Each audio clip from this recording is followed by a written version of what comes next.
West Papua, Indonesia. Some of the last untouched rainforests on the planet are being cleared to make way for oil palm plantations. Saya biasa menangis. Saya menangis, saya sedih. Kenapa saya punya hutan alam Papua yang begini indah yang Tuhan ciptakan untuk kami. Kami jaga hutan ini dengan baik dan kami tidak pernah bongkar hutan. Tapi orang dari luar datang bongkar tuh. Buat saya tuh luka.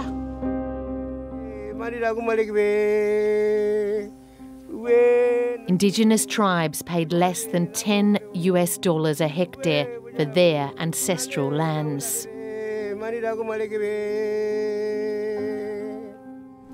Saya kalau menurut iman, saya berdosa. Ini kan saya sudah tipu 10 marga. Terutama kepentingan perusahaan bikin sampai kita manipulasi saja ini sebenarnya. Here has a South Korean palm oil giant carried out deliberate and illegal burning on its land. We have developed a technique that can determine if a fire is intentional or not. This can bring liability to big corporations who are in charge of these concession sites. The company at the center of this story, associated with the world's leading sustainable certification body.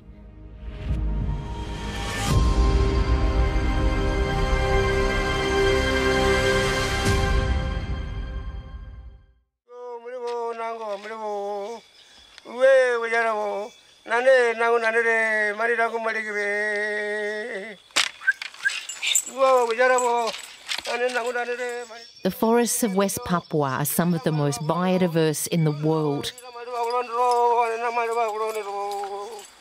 filled with unique flora and fauna.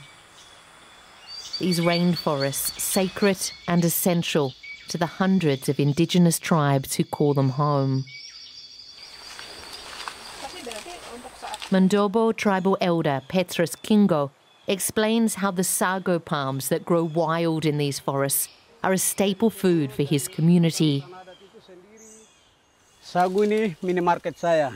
Jadi sagu ini di luarnya tulang, di dalam itu ada isi sagu. Jadi kita parut, setelah parut ampasnya bawa ramas, setelah ramas masuk di plepa, tepungnya jadi sagu, kita bawa pulang. Jadi ini minimarket saya yang saya makan tidak perlu bayar, itu gratis. But 6 years ago, he got involved in something that changed his tribe's fate forever. He negotiated with a Korean palm oil giant called Kinggo and persuaded his tribe and 10 other clans to accept just $8 a hectare as compensation for their land. Bapak nanti kami kasih honor upah. Bapak sebagai koordinator, terus biaya pendidikan nanti tanggung perusahaan, nanti ada rumah-rumah bantuan, sumber air bersih, nanti gengset. Jadi anak-anak sampai biaya sekolah lanjutan itu nanti tanggung perusahaan. Coba itu bicara semua tapi tidak ada dalam tertulis. He shows our BBC team a map of the area he claims is his ancestral forest. This receipt showing he received just over $30,000 for 5,000 hectares of land. Pada saat perusahaan ini kan sudah lebih awal pegang izin. Jadi maunya dia buru cepat supaya dia transaksi pembayaran itu per hektar 100.000 dulu supaya ada persetujuan ini dengan tanda tangan marga, terus dengan foto supaya saya ajukan ke Jakarta, itu tujuannya. Kinggo says they paid an additional $8 for the trees, an amount set out by the Indonesian government who gave them the permit. Jujur, kami juga tidak bisa untuk sembarang. Petrus says they felt pressure to sign. Sebenarnya ini perusahaan dengan polisi tentara ini manipulasi saja. Nah, dengan cara untuk menakutkan kita supaya ini tanah berikan. Wah, ini tidak benar. The company deny this and say all their dealings complied with Indonesian law. Laws made 4,000 kilometers away in the capital, Jakarta. West Papua, a former Dutch colony, became part of Indonesia in the 1960s after a controversial referendum overseen by the United Nations. Jakarta maintains it's an integral part of the nation recognised by the international community.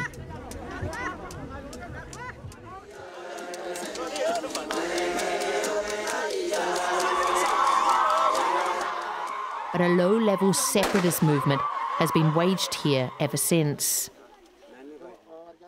This is my land. Our ancestors gave us this land. We want independence. Indonesia has stolen our land from us. How long have we been suffering in the jungle? How many people have died? There are just so few of us now. Papua harus merdeka dan keluar dari Indonesia. Sepakat kawan-kawan. Papua. Last year, the biggest independence protest in decades turned into riots and ended in deadly clashes with the army.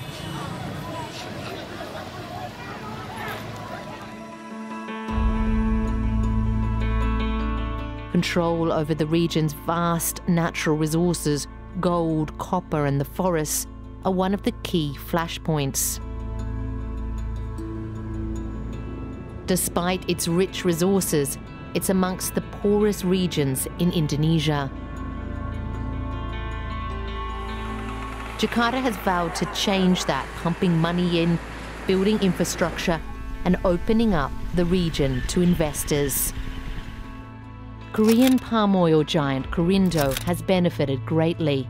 They now control more land in Papua than any other company, clearing nearly 60,000 hectares of forest, an area the size of Chicago or Seoul. Their vast plantations now protected by state security forces. Prinsipnya ini kan kategori objek vital ya, di mana pihak perusahaan meminta untuk kita lakukan pengamanan, gitu. Kita kirimkan personil untuk melakukan pengamanan. In May this year, when local farmer Marius Patera turned up at the local office of Kaize to complain about the destruction of his banana plantation, the police were called. Polisi dia sampai langsung datang langsung tiba-tiba. Saya kaget, polisi sampai dan langsung diancam dari sini, dia tumbuk sebelah. Tumbuk dari sini. Pakai tangan saja. Kenapa belum bikin kau begini ya? 3 hours later, he was dead. His daughter grieves over his body at the health clinic where he died. Bapak sudah tidak ada nih, kurang sehat. Aduh, kenapa bisa terjadi nih? Anak-anak masih kecil bagaimana nih? Police say he died of a heart attack. CCTV footage seen by the BBC captures a police officer hitting him.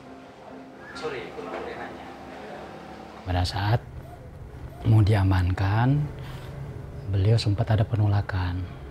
Tapi setelah itu ada sedikit, ya, anggota sempat agak memukul bagian pundak dan di dekat tengkuk begitulah. Proses hukum sudah kita lakukan, ya, proses kepidanaannya. Ya, secara internal kan sudah kita lakukan proses, sudah kita lakukan pembinaan, dan sudah menjalani penahanan selama kurang lebih 21 hari. Kemudian kita lakukan proses kepidanaannya. Ya. Kaize, while having no role in his death, says they gave the family $15,000 and will pay for his 2 children's education up to university. His daughter says nothing will make up for the loss of her father. Sakit hati ya, tidak bisa. Masih sayang, tidak bisa. Tidak bisa lupa yang itu. Saya masih sayang. Sampai mau lama juga tetap masih sayang. Karena bapak itu sapunya, jadi saya tidak bisa lupa bapak. Our team heads deeper into the heart of Papua to reach another Kaize concession.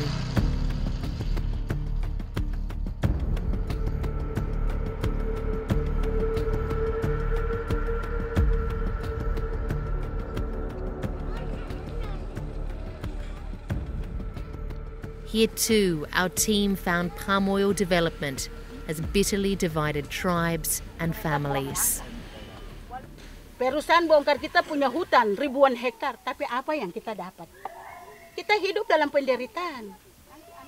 Tidak ada tuan dusun satu yang hidup dalam kesejahteraan. Itu tidak ada. Elisabeth left her village to work in the city. When she returned, she found out her brother, now deceased, had sold their land to Kaize. Saya punya kakak tidak pernah jual harga diri untuk uang dan hutan tidak pernah. Saya sedih sebagai seorang adik, saya sedih. Sampai saya punya kakak jadi korban. There's no electricity here or clean running water. Those that can afford it use generators, and fuel here costs 4 times more than in the capital, Jakarta. Ya itu memang awalnya perusahaan masuk itu memang ada janji-janji. Janji-janji, tapi janji tinggal janji. Jadi sama saja, hutan sudah habis, tapi semua tuan dusun ada tinggal dalam kemiskinan. Nah ini, seharusnya kalau hutan sudah habis, kami tuan dusun sudah hidup sejahtera, hidup layak. Tapi ini tidak ada sampai 2020. Kaize turned down our repeated interview requests, but said in a statement that they have paid fair compensation to communities and have put an additional $14 million into social programs. Many of the tribe's allegations were investigated for 2 years by the leading global green certification body, Forest Stewardship Council, or FSC, of which Kaize is a certificate holder. The final report was never released, but the BBC obtained a copy. It found evidence that Kaize violated the rights of Papuans and benefited from close military ties for its own economic benefit. The report recommended Kaize be stripped of its FSC membership, but they decided to work with them. The FSC logo is meant to tell you as a consumer that the product comes from an environmentally friendly and socially responsible company. And the logo is used everywhere here in Europe. It was on the sandwich napkin that I was given with my lunch and on the train ticket that got me here. So we're here at the headquarters of the FSC to ask why this logo is being given to Kaize. These things that happened are in breach of our values. They were in breach of our values. They will remain in breach of our values. What's the best thing to do with that? They happened, right? It's the best thing to do, say, they were in breach of our values, we're not going to have anything to do with that anymore. That's one option, that environmentalists would say that you are taking a strong stand, and therefore maybe other companies will feel like they can't get away with it too. But the end result, I think, would be, and the logic of the board has been, we want to see the improvements happen. We want to actually see if we can help those communities that have had problems, that have been treated in wrong ways, that have not been listened to, that have not been understood, to actually get something in terms of options, possibilities, remedy for what happened. Remedy, he says, could be in the form of restoring forests, land rights or jobs. But admits it will be a process that could take up to 3 years to work out. In a statement, Kaize denied they were involved in any human rights violations, but acknowledged that there is room for improvements and say they're implementing new procedures and economic programs for locals. The FSC's investigation found no evidence of deliberate and illegal use of fire by Kaize. It's also something the company strongly denies.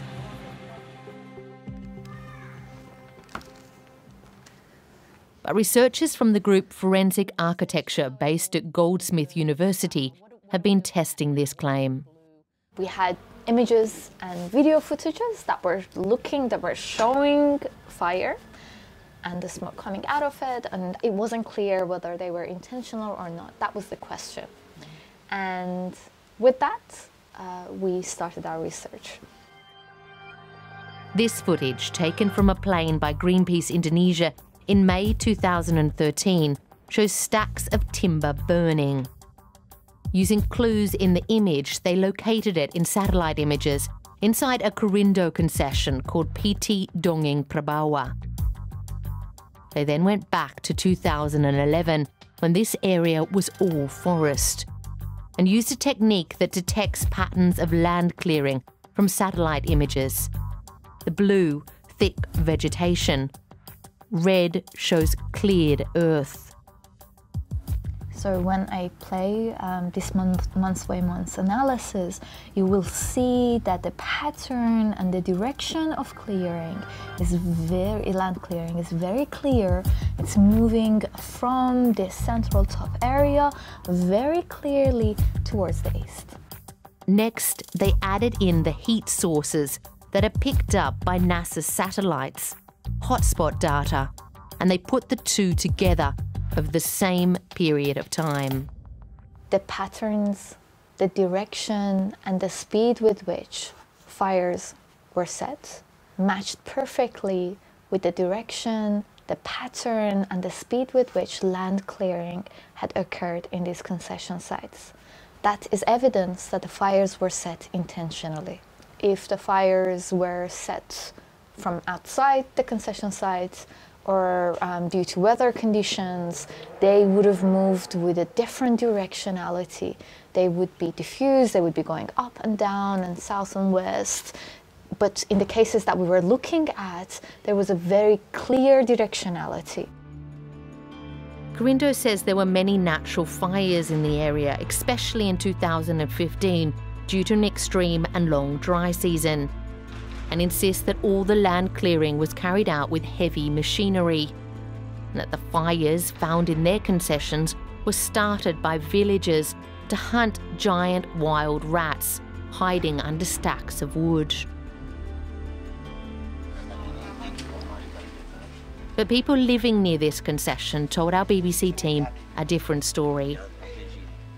Saya melihat mereka kumpul batang-batang kayu, ranting-ranting kayu, itu alat-alat berat yang kumpul, baru mereka tumpuk di jalur, panjang mungkin sekitar 100-200, baru mereka siram pakai solar, baru mereka bakar. Dan kebakaran itu udah jalan bertahun-tahun, mana mereka membongkar, terus batang-batang kayu mereka kumpul, terus tumpuk sampai tinggi, baru mereka siram pakai solar, baru bakar. Sampai 2016 baru selesai. Another man said smoke from the fires covered their community for years.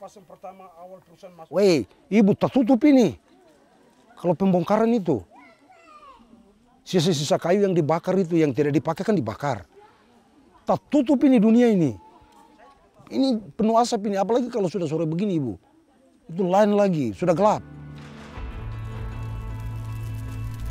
Every year in Indonesia, fires send a thick haze across the region, causing breathing problems and sending large amounts of carbon dioxide into the atmosphere. If Kaize had deliberately used fire to clear land, it would be in breach of the law. Indonesian government turned down our requests for an interview. The FSC says the company has agreed to stop all further forest clearing for now. In August, the FSC board met again, deciding Kaize was on track and that they would continue to work with them on improvements. I believe there is a shift that needs to happen in Kaize. They need to improve in a number of different areas, and one of them is to actually seek and get the approval of the community. Do they understand that?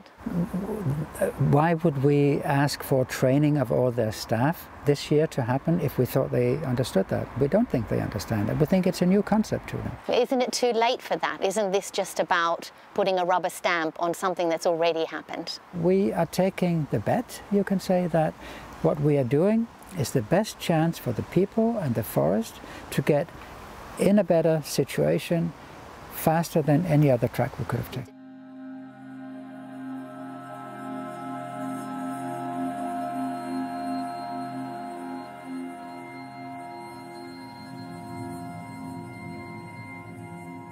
Elizabeth, whose brother took compensation for their ancestral forests from Kaize, is sceptical that anything can make up for what's been lost.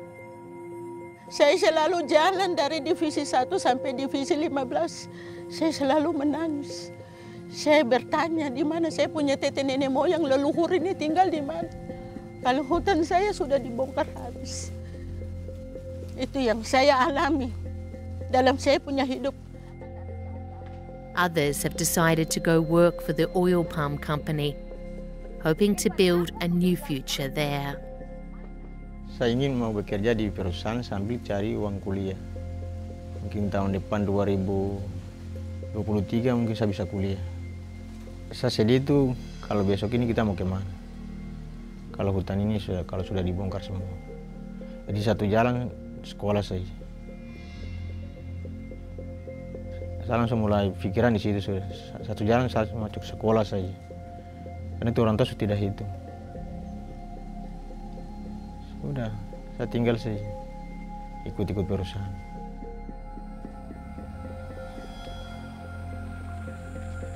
Petrus Kinggo is fighting to protect what's left of the Mandobo tribe's forests that now fall within Korindo's concession. Jadi baru generasi saya besok mereka hidup di mana. Jadi itu yang saya pertahankan bahwa tanah ini tidak bisa saya kasih ke orang.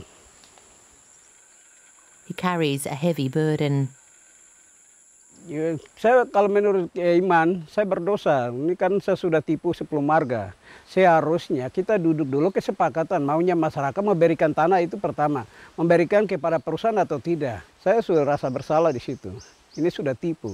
Mereka menganggap bahwa terima kasih Petrus sudah urus kita baik. Tapi saya sendiri dalam hati saya nurani bahwa ini sudah tidak benar. Salau ame pui sakil ame puai no kaweto kamu na bale degago mamno haweto gemno. As investors eye this, one of the last untouched corners of the planet, Petrus hopes other tribes hear his story. Aywa deg tabali he waninga beg abode